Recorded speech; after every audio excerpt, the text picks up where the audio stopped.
يعني انا حطيت سان سكرين النهارده، المفروض اعيد كل قد ايه؟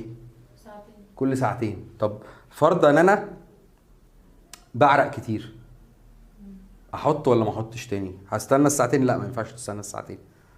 او انا نزلت الميه، ما ينفعش تستنى الساعتين. فالمفروض كل قد ايه؟ من 40. في بعض هتلاقي مكتوب عليه ووتر ريزيستنت. ووتر ريزيستنت يعني ضد الميه. طب ووتر ريزيستنت ده يعني كل 40 دقيقه لازم تعمل ايه؟ تعمل له بيستحمل 40 دقيقه. اكتر من 40 دقيقه خلاص شكرا، انا مش موجود. وفي واحد تاني اسمه الترا ووتر ريزيستنت، يعني ضد الميه قوي. فضد الميه قوي. دقيقة في الميه ولا 40 دقيقة؟ لا، الميه دي كده كده شكرا يعني. دي حاجه تانية. بس انت طبعا ايه، تحاول تعمل ري ابلكيشن، بس احنا كنا فاهمين ان هي ساعتين.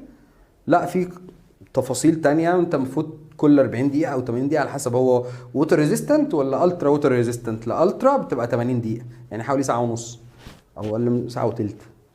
لو ووتر ريزيستنت بس يبقى كل 40 دقيقه. لو انت بتعرق جامد، طبعا العرق خلاص ايه، هيشيل كل حاجه، فبالتالي لازم تعمل ري ابلكيشن.